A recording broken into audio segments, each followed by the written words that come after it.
All right, well, welcome back. We had a little bit of a delay since the last one, and we usually do it on Mondays. It's Friday. We're now 2 months plus, about 9 weeks in to Yeah, quarantine, at least for us. I shut down the Monday, I think it was like the March 16th, I think was the first time I closed the doors officially and went completely online. And how about you and your business?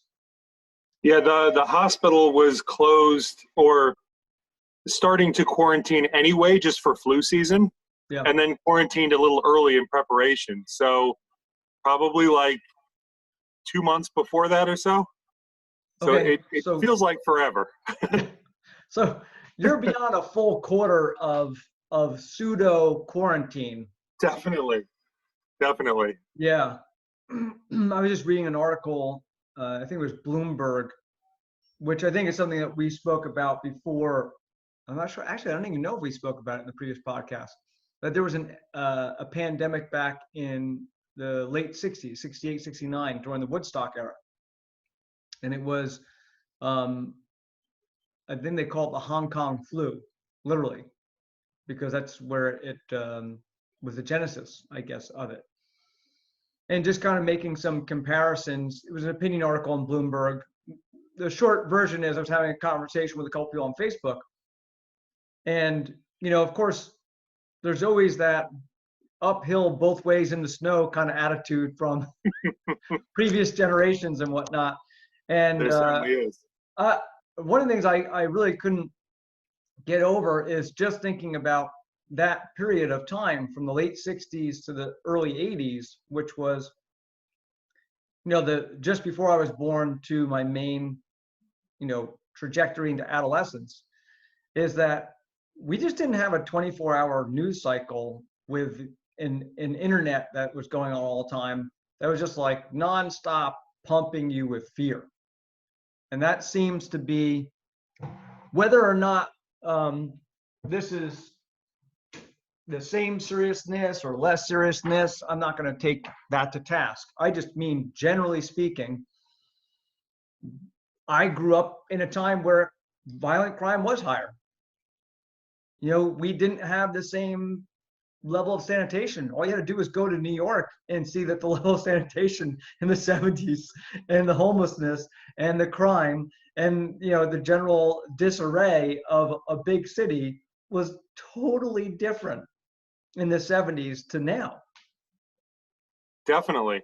And I think it's interesting that I feel like we're at a time where everybody wants more of everything. Everything has to be more. More information is always good. More of everything is always good. And more of anything, too much of anything is bad, right? We need water to survive. Too much water kills you, though. Yes. And too much information is not all that different from no information. Yep. My dad calls it paralysis by analysis. Yeah. And right love, now, like you said, we have the 24-hour news cycle. We have the internet. We have so much information that it's almost like having no information at all, because it's just constantly coming at you from this perspective, from that perspective, from this other perspective. And so then all people end up doing is like going, it's too much. Yeah.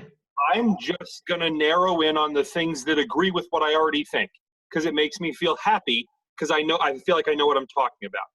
Yes. And then that's the worst place you can be, because then you just end up in a loop of your own thoughts going, yep, everything I think is right. And all of them, whoever them are, all of them are stupid. They don't know what they're doing. And they're all wrong. the things I think are right. And that's a dangerous time to be in. Well, it's just, it smacks to the fact that we have so much information that trying to come up with a decision, again, to use that paralysis by analysis, becomes looking for a needle in a haystack, because we do have more information now than before, but we're not actually activating it. So we had less knowledge before, we have more knowledge now, but we haven't changed anything. If anything, we've gotten more paranoid with the more information we have. It would be literally akin to walking in the dark without a flashlight So you be really careful.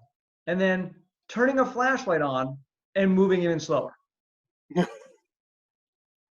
Yeah, definitely. And you can see just by it's almost like when you sense kids feeling summer and the end of school coming, and it's almost like feeling the undertow of the water before a big wave is starting to come. And you can feel it. You can see it in the news cycle. You can see it in your neighbors and your coworkers and your friends that people are like, what was that movie? I'm mad as hell and I can't take it anymore. You know, Yeah. I forget what I can't remember that famous movie is from, but it's just like, people are just, they just thrown like caution to the wind. I see more and more people just forget it. And I'm not tattletaling on people. I'm not calling somebody up. Like some woman in, was it Bernardsville or Basking Ridge? Did you hear this? No. Oh, so she was doing like a Facebook live feed. She's apparently a widower of 2 or 3 kids, and her shop has been completely shut down due to COVID. So what she's been doing is doing, drop off and pickups. And I guess either one of her coworkers or a close friend or whatever it is, they're a gathering of 2. They're not wearing masks. They're in the shop.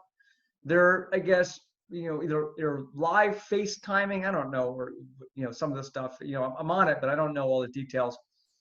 And apparently people were repetitively, saying that she has people going there, which of course you do if you have people picking things up or you're doing curbside pickup or whatever. And apparently the police came to her. I think there's been more than one warning, but it just begs the question. She's trying to make a living. She can't make a living any other way. She's a widower. She has, either 2 or 3 kids, can't remember. And, you're going to send the cops to someone's business after hours. Oh, that was the other thing. She was doing it after hours. Like the shop was closed, but she was videotaping with her friend after hours. And I guess people either saw lights on or like, and again, I can't really wrap my head around the fact that people are going to go tattletale on somebody, and you're going to bring the cops down on somebody who's trying to make a living, who's not, for practical purposes, doesn't sound like she's trying to endanger other people. Not like she's, handing out hors d'oeuvres or something like that, or, opening the doors and saying, everyone come in, forget about masks. I mean, I don't understand how you have the legal right to tell someone to wear a mask basically in a private setting when their doors are closed. That would be like coming to my house right now, coming in your house and saying, why don't you guys have masks on? Yeah. And there was a YouTuber early on in this that was saying, like, I have COVID and I'm going to go around and cough in open spaces where there are other people and lick door handles. And yeah, okay, that person can get in trouble because she's putting other people at risk. But so I mean, fix the lighting situation because I keep, no, it doesn't matter fine. what, I'm still getting Twilight Zone stuff. So I'm like, maybe more lights. Sorry. I mean, if this woman is what we have to worry about and what we have to get the cops on, and her doing YouTube live in this place with another person, if we have to get the cops on that, things must be pretty good, right? But I mean, things must be pretty amazing if that's what we need the cops for right now. Yes. Can you imagine telling them, like, during the riots in the 80s, hey, like, a few decades from now, we're going to be calling the cops on some lady doing a YouTube video, in her place of business during a quarantine. They'd be like, what? Yeah. No, that's not. We can't get there from here. Well, this is the slippery. Must be pretty amazing. Yeah, this is the slippery slope of all this type of stuff. Maybe that's better. I don't know. And this is what kind of worries me is that the 2 biggest casualties, other than my lighting, it's like a strobing aura around me. I'm so filled with light, Dan. But only every once in a while. Yeah, only every once in a while does my halo shine. So the 2 things that we've talked about is that reality is definitely taking a back seat. We do not want to deal with reality very well. We don't want to accept reality. And the other thing is liberty. You know, I just don't really see, the problem that I have with this type of stuff isn't that there aren't extenuating circumstances in life. It's just that the longer anyone becomes habituated to a behavior of basically command and control economy a la China, and it's the only way to describe it, or command control economy and socializing as in China, where I can or cannot go to certain places. You know, the longer people get used to that, the easier it is to not give all those freedoms back when it's time to give them back. There's a famous like story. I don't even know if it's true or not. It's probably one of those things that is true that just kind of been embellished over the years. And it's one of those internet stories where a student was in a class and the professor was discussing communism, and he kept on, you know, fidgeting in his seat and whatnot. And the professor was asking what the disturbance was. And he says, oh, I've got some metal in my back. Well, how did that happen? And he said, well, I come from a communist country. And he says, do you want to know the fastest way to, you know, get to a communist state? And he says, it's a lot like building a pig pen. So of course, got everyone's attention. He says, you go out in an area where you know pigs are, and you start putting pig feed down. And you keep putting pig feed down until they come on a regular basis. And eventually you put up one part of the fence. And he says, at first they're a little bit leery and they're kind of scared, and you keep putting the feed out. And eventually there's enough feed there, they can't ignore it. They've got to come and get the feed. And then you put another section of fence and you repeat, and another and another. And soon enough, you have enough pigs, they don't care about the fence anymore. They're getting free food. And then you close the gate, and that's how communism happens. And to me, it's apropos what's happening right now. I'm not trying to be conspiratorial. I'm looking at the facts. You know, it's really interesting. Sorry to go on a little bit longer, but Justine was listening to somebody, and it was a really good distinction between being conspiratorial versus being a revolutionary. Those are the two words he was using. It's kind of interesting. So being conspiratorial is coming up with something. Being revolutionary is pointing out something that's incorrect and saying, we don't want that happening. Yeah, but it's really easy to lump the two together, right? I mean, it would be like the Revolutionary War here being called a paranoid, schizophrenic, conspiratorial fight. Right? Yeah. And one of the things I've been thinking about is the moment that the beaches opened up, people flooded the beaches. And they were like, they're going to do social distancing. Please do social distancing. I mean, people were on top of each other. At least from what I saw, there was no social distancing happening. And my immediate thought was, well, this is why we can't have nice things. And I was thinking, because at work, there are some people I work with who the behavior strategy that I would like to implement for a student or a resident is this. Mm-hmm. But I know this won't be followed.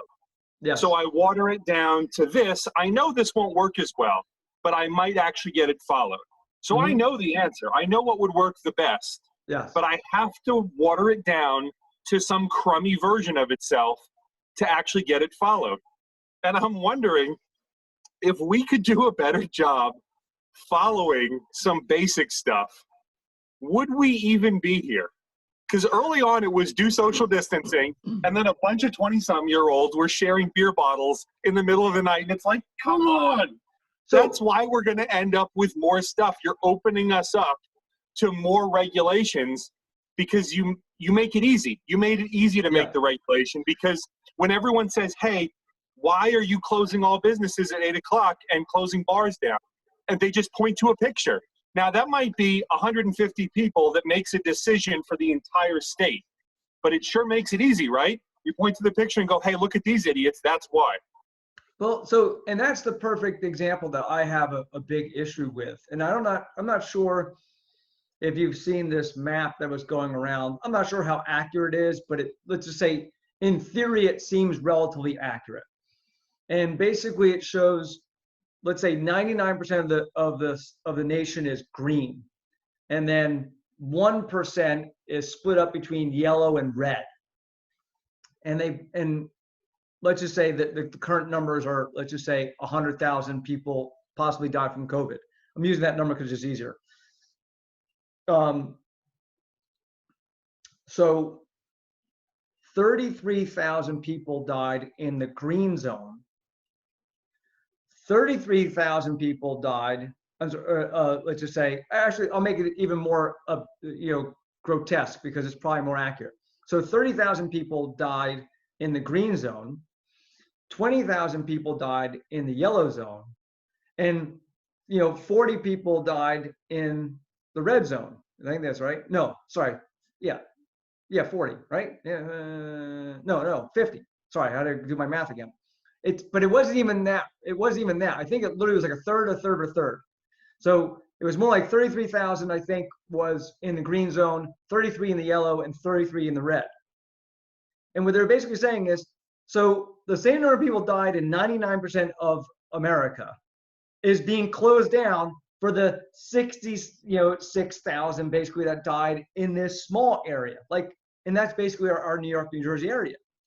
So one of the points I was having with somebody is, why is any place being governed like any other place? Like I was talking to my friend in Jackson Hole, Wyoming. They don't even have 1 million people in Wyoming. He goes to a martial arts studio out there. They're closed. They have 10 fatalities.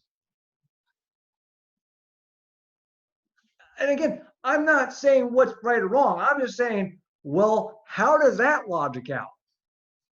And any decision making you make for, never mind like millions of people, any decision you make for 100 people is probably not the right decision for at least 50%. And that's if it was a great decision.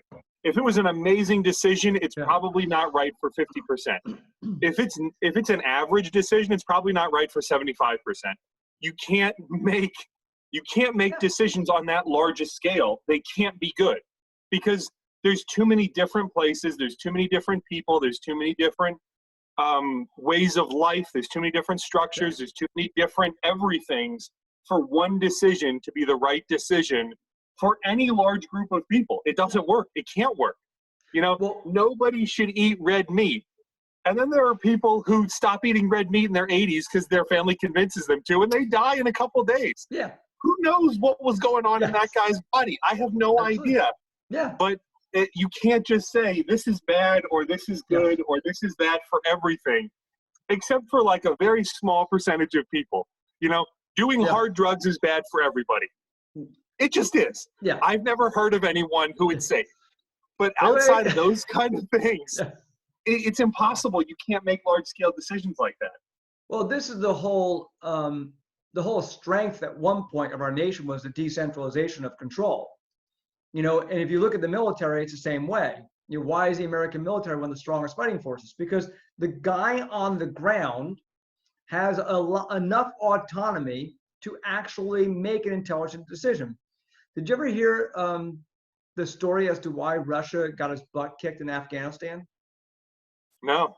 This is a really great military history story. So the Afghan warriors realized that the guy with the funny hat, i.e. the guy in command, if they just shot him, nothing would happen for weeks or days or months until they sent another guy with a funny hat. So they realized all they had to do was find a way to kill the guy with the funny hat, and that was it. And it was a stalemate because communist Russia was like, nobody can make any decision without the guy with the funny hat, basically.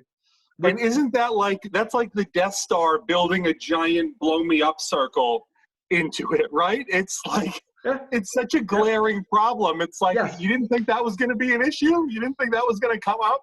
So I was listening to a Joe Rogan podcast. I want to get the guy's name right because it was interesting.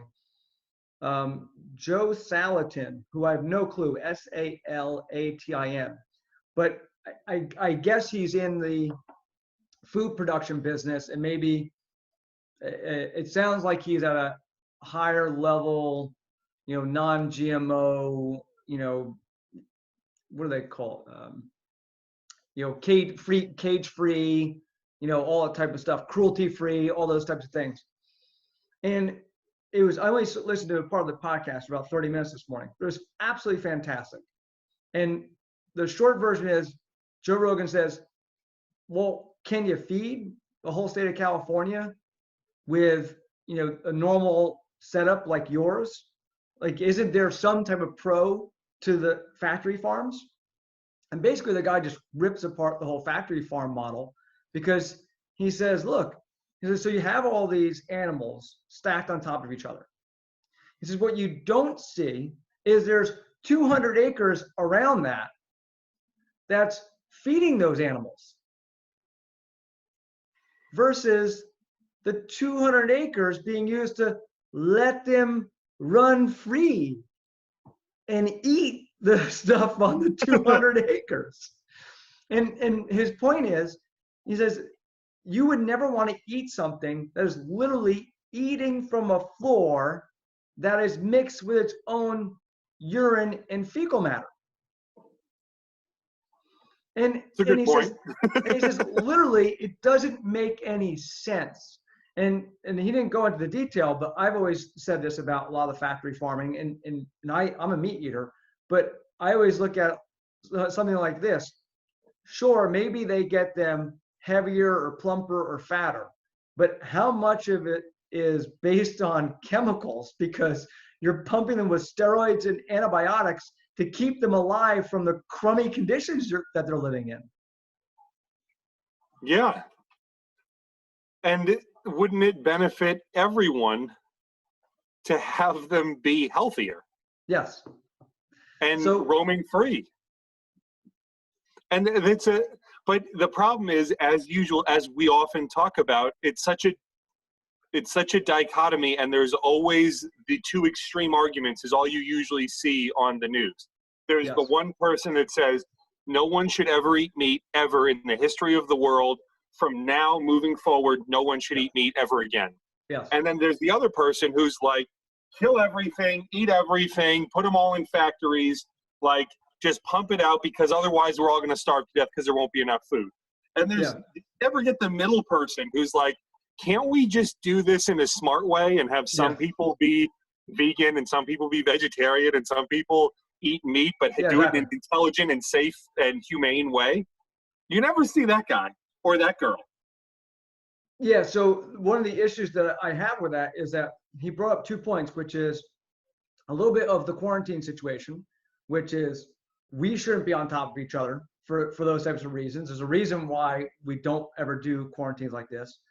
2 is the food shortage is not due to actual animals. It's due to the ability to process the meat.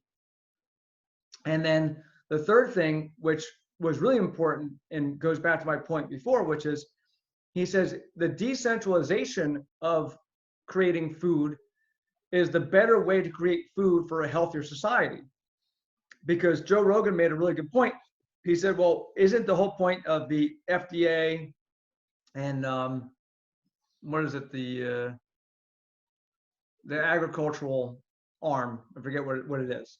But he says, isn't the whole point that if you're feeding, thousands of people, you want to make sure that those that meat or whatever, that food that's being processed is processed in a healthy and safe way. And I love what this guy Salatin said. He goes, exactly. He says, and you shouldn't be feeding hundreds of thousands of people the same possibly contaminated food. He says, if we had decentralized food, then it wouldn't be a problem. He goes, there's no reason why local farms aren't servicing local communities. And obviously, you and I know you can get access to that but it's a lot easier to go to your local Stop and Shop or Whole Foods or whatever, and Yeah. you don't know where any of that is coming from. And how many times do you hear just from lettuce, oh, E. coli breakout on XYZ company's lettuce, the last month we've basically given everyone E. coli. Yeah, the entire country. Yeah. Yeah. So and his point was, this is why you've decentralized food, because then you really can't affect that many people. The whole idea of centralizing it and having a control arm that supposedly makes all the food safe, well, guess what? That gets screwed up too. If a mistake is made that's going to feed 1 million people, well, that mistake that was just made just affected 1 million people. Like apropos what you were saying before, is that one decision for 100 people usually isn't good for 100 people. Well, what happens when a mistake happens for those 100 or 1 million people? And that's the problem with centralizing anything, right? Is the stakes immediately get really high because Yes. one mistake or one problem or one issue affects everybody. Everything. Instead of containing it, and then everyone else who's making non-centralized decisions gets to learn from that smaller group and say, oh, that didn't work for them, we're going to do it differently. And now everyone's protecting everybody by making different mistakes. Yep. Yeah, and I think, by the way, I think interesting the way you just said that is, I feel like that's exactly where we are right now in this trajectory of the COVID quarantine. You know, because we've been in it long enough that we're starting to see what mistakes were made, what intelligent decisions were made, and now we're arguing over that data rather than course correcting. That would be like, oh my gosh, there's a log in the road, I should probably move to the right and go around it. And someone arguing, yeah, but you could go to the left. And I say, yeah, but if I go to the left, I might be going into oncoming traffic. And I think it's better if I go to the right. And the other person's like, no. See, there's no traffic. You should probably go to the left. And by the time you're done arguing, you already hit the log. You've already hit another log. Yeah. And another. And it's very much, it's funny, it's a lot about the way I teach kids why it's so important to go over something over and over and over again. It doesn't matter if it's math or protecting yourself from getting punched in the face. Is when someone punches you in the face, that is not the time to say, now I know Sensei taught me how to do this, but it's too late. You're unconscious already. It's too late. You're already on the floor. You've already taken, your wallet's gone, your keys are gone, your identity's gone. It's like. And that's what, in the hospital I work in, when I teach people crisis intervention and crisis management, that's what we go over is decision-making on a large scale, and then decision-making in the moment.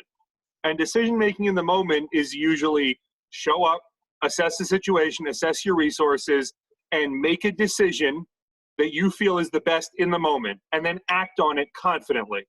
And then after it's over, peel back what you did. Is there a better way to do that? Could I have handled that better? But the people who can't do that are the people frozen in indecision, not doing anything.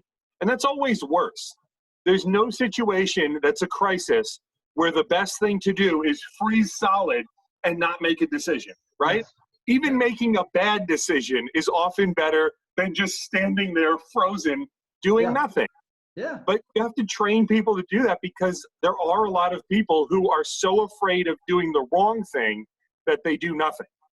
Well, so this goes back to maybe a podcast long ago about the zero defect issue.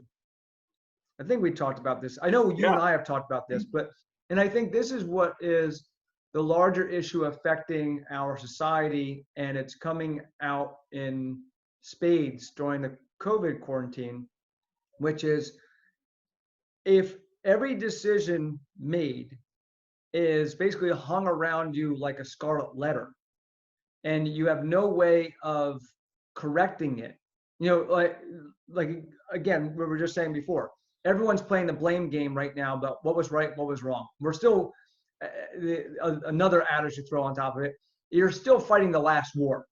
Meanwhile, the whole reason why you're in this mess now is you didn't fight the war correctly before, and now you're on course correction, and that's how everything works. But in a world where zero defect is the norm, you're not allowed to make mistakes. And that's a big problem. And there's a really great military saying, I've got plenty of military sayings today in my head about this, which is the battle starts where you land, not where you intended to land. And that was like a big thing in D-Day, which is like, Yeah. hey, the wind blew where the wind blew. The paratroopers ended where the paratroopers ended. So, you know, when you're storming the beaches and you're getting fired upon by MG-42s, sorry, the paratroopers are taking a little bit longer than or some started up and got in the right place right away, and you're on the lucky beach. Yeah, there's no reset button. There's you no don't like get to go back and do it over. time out. Yeah. The wind wasn't right. Totally not my like. Look, the planes are flying right. Winds were bad. Winds were bad. Can we just redo? stop? We'll be back tomorrow. We're gonna do this over. Yeah. Can we back up the save by 3 minutes and then restart them and hopefully the wind will come back at a better time? By the way, speaking of the wind, you just froze. Uh-oh. Oh, there you are. Oh, there you are. Now you're back. Did we both freeze? Yeah, I think so. Yeah, that was weird. So, yeah, there are no redos in life, but there are course corrections. Definitely. And you have to be honestly willing to analyze information, and we have to stop blaming each other for everything.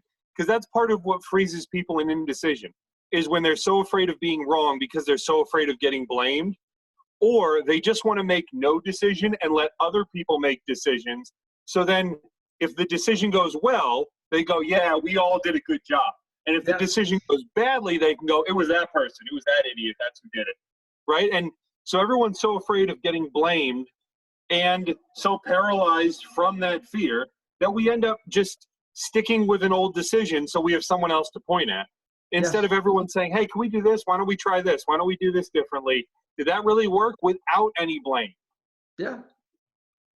No, it really is a shame because it doesn't bode well for our society long term to have a bunch of people who don't want to make decisions. Especially in decision-making roles. Yes. Well, as we just said, not making a decision is a decision in itself. Yeah. And that's the other part. You don't escape that. One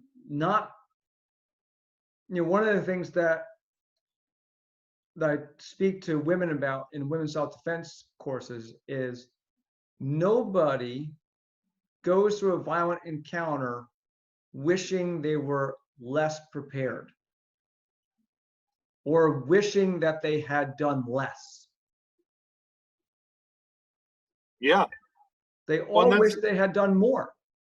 And there's a human bias called the omission bias, which is that we tend to blame action over inaction or something happening versus nothing happening for any event that doesn't go well.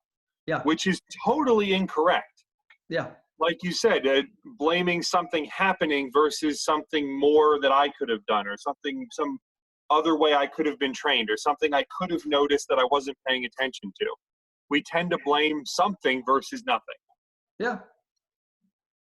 Yeah, and it's if there's anything that makes me fearful, it's that. I'm more fearful about us changing the way we think about our society than I am about COVID. Because if after COVID we don't have a society, then we did it wrong. You know, if people can't put things back together, if people are constantly paranoid, if we're going to make quarantine a normal habit of the national landscape, then we lost. And fear is not a good place to make decisions from. And people tend to make really bad decisions when they're afraid. And it's not, fear always gets a bad rap, right? The only thing to be afraid of is fear itself, right? Everyone loves to throw that stupid saying out there, which is probably one of the dumbest sayings about fear I've ever heard. And the truth is, people being uncomfortable being afraid is what leads you to dumb decisions. I'm afraid of COVID and I'm uncomfortable being afraid of COVID. So instead of just dealing with the fact that I'm afraid, why am I afraid? I don't know enough about it and I don't know what to do about it. Okay, I'm going to get information, learn what I can do to keep myself safer, and then the fear will go down. We just say, I'm uncomfortable with this fear. Do whatever you need to do to make me not feel afraid anymore. Yeah. So don't be afraid of fear. Be afraid of the fearful. The people Yes. who are constantly afraid. They are the ones who are the dangerous ones because they will do whatever they need to. In racism, that's where the worst stuff comes from. I'm afraid of this group of people, the other. Yeah. I'm uncomfortable being afraid, so I need to get rid of the other so I don't feel afraid anymore, right? Yeah. If I could just tolerate being afraid, know that it's a normal emotion and analyze it a little bit, there's nothing wrong with fear. Fear is good. It puts you in the right direction of what you should be focused on. Absolutely. The fearful are dangerous. Yes. It's no wonder. It's no wonder all the comparisons that are being made today and the conversation we're having are militaristic, because that's exactly how it happens. How did any of these crazy leaders gain control of their populace? Exactly that. Yeah. That's the main problem over there. Everyone just be fearful of those people. If we just stop those people or that subject or that thing or whatever, then we'll be fine. Yeah. And life isn't that life isn't that simple. And, no. And the tattling on neighbors and whatnot is just, I just don't get it. I just don't get it. If private people want to do what private people want to do, that's fine. It's totally different for you as an adult and let's just say your neighbor as an adult to make decisions based on your own experiences and intelligence to say, hey, look, we're neighbors. Let's just hang out. Maybe we start at social distancing and get closer. Our kids need to work to play or whatever it is. That's totally, in my opinion, that's totally your decision as adults and families, as a collective unit. That's up to you. People tattling on that stuff just unnerves me. It's just not good. Like, this is exactly how, Berlin looked previously. This is exactly how Russia or China looks. I don't want that in my country. It's totally different if you're wandering around indiscriminately putting people at risk, like the ridiculousness of, licking things and touching things and coughing on people when you have COVID and you're YouTubing it. It's basically like, akin to running around and stabbing people and videotaping it. You're putting other people at risk, or driving your car recklessly and videotaping it. Look, I'm running people off the road. It's just like that. I totally understand. The rest of it, two people who are adults consensually engaging in commerce and trying to videotape themselves and trying to keep their livelihood afloat, people are tattling on those people. I hope there's more to that story, but from what I read, it doesn't look good. And there's a lot of that going on because of people's reaction to try and get rid of the fear, right? I'm afraid, and the news told me that social distancing will get rid of COVID because they made it that simple for me to understand. Like, it's that simple. And these people aren't doing social distancing in the way I understand it. That makes me feel afraid. I'm going to have the cops go stop them, so then my fear goes down. Yeah. Right? Because I don't like feeling this fear. And fear is like pain. It's just your body telling you something's wrong, focus on this, figure out why. But that response of, I need to police everybody else because I'm uncomfortable, right? And it's really all about me and me feeling comfortable. Here's the big irony of that. The very same people who don't want to make a decision are very eager to make decisions for everyone else. Definitely. Yeah. And tell everyone else what they need to do. Yeah. If they're not affecting you, why do you care? Yeah. Why, if they're not having an impact on you, leave it alone. If it's not impacting anybody else and it's just people making a decision for themselves or their own family, why is that on you? Yeah. Because it makes me uncomfortable. I don't want to be uncomfortable, so they have to stop. right? And it's the same thing you make for anything. It's the same thing as the gay marriage. Those people are getting married. It makes me uncomfortable. They need to stop. Maybe you just need to like not read the news story about them getting married. And why do you care, right?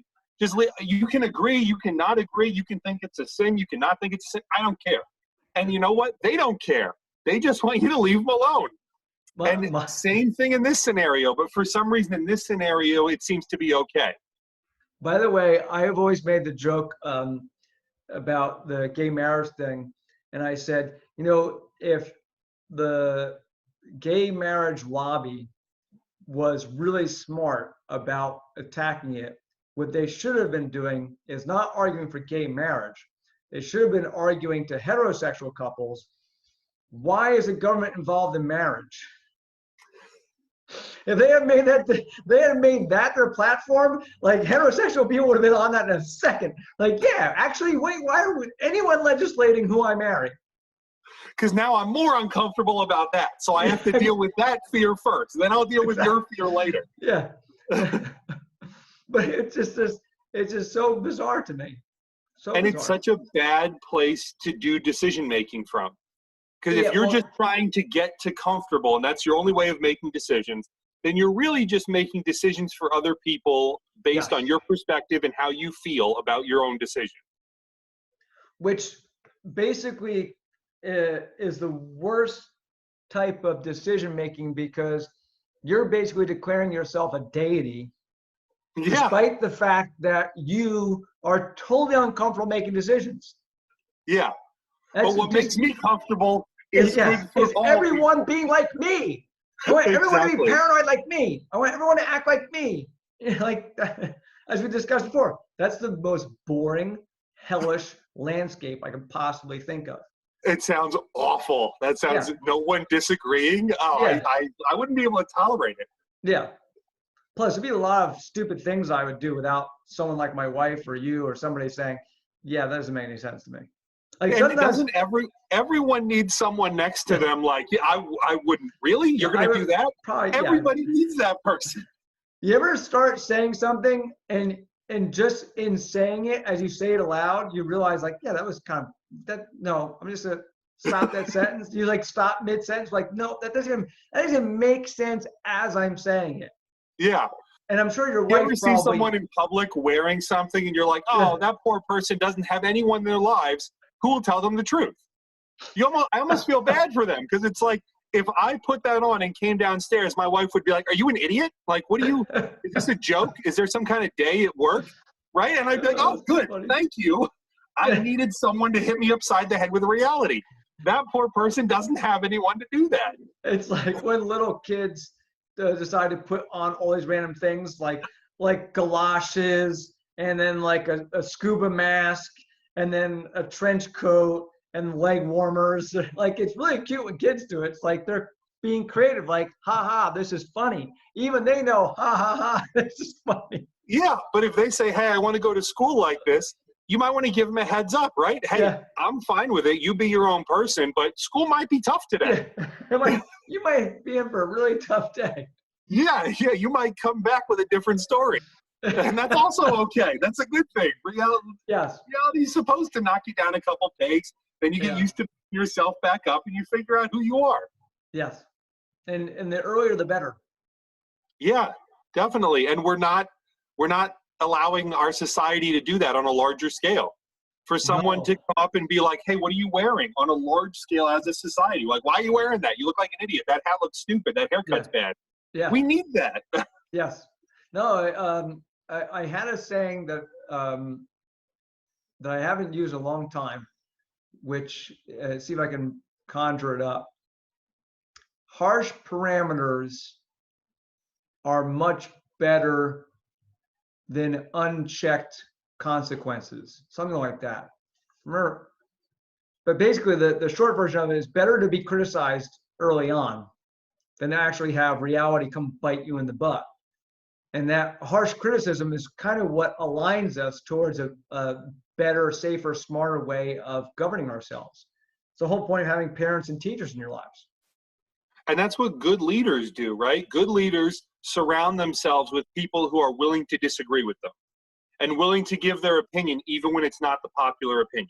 Yeah. That's what bad leaders surround themselves with people who just go, all your ideas are special. I like everything you think, right? Those are the worst leaders because then they're just making decisions in a little box in a vacuum. Yeah. Versus the leaders who they want people around them who are going to say, yeah, that's stupid. I wouldn't do that. Why would we go that direction? That's it. Like, no, we should do this. No, we should do that. That's who they want around them because they know that'll eventually get to a good decision. My father having been in baseball and then later working for a GM who he really thought was a good leader, said that in some of the meetings that he would disagree with people about a player who they might take or might not take, and he would vehemently disagree with people on it, this GM, just to get that person to make their full argument to find out as much as possible. Because if he says, why would you even bring up getting that player? That player's terrible. And the person just backs off. Well, then you don't really think that much of that player and you don't have a good reason behind it. But if you say that and the person comes right back at him like, no, he's not bad. He's got this, he's got that, he does this, then he might take that player just as a way of getting the best information from the people who know more about this person than he does. That's a good leader. By the way, not only is that an awesome leadership example, that's like a short story / book / meme, because that's also how you figure out how to fire people. Definitely. Like if you always back down totally every agree. single time I come up with an answer and you say, that's stupid. And I say, okay, boss. Yeah, I don't want you. Get out of here. Get out. Like you're fired. Yeah. What do you mean you're fired? I agree with you all the time, boss. Yeah, exactly. Ding, ding, ding, ding, ding.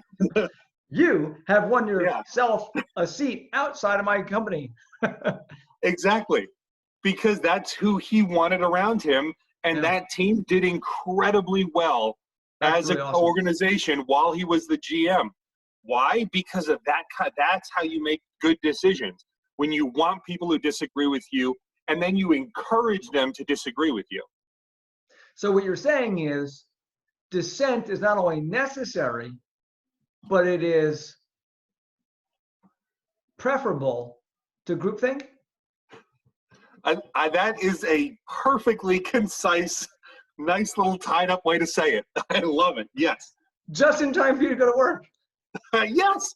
You couldn't have timed that any better. And on that note, until next week. Yep. I'll catch you later. Yeah, exactly. Bye. Sounds good. See you later.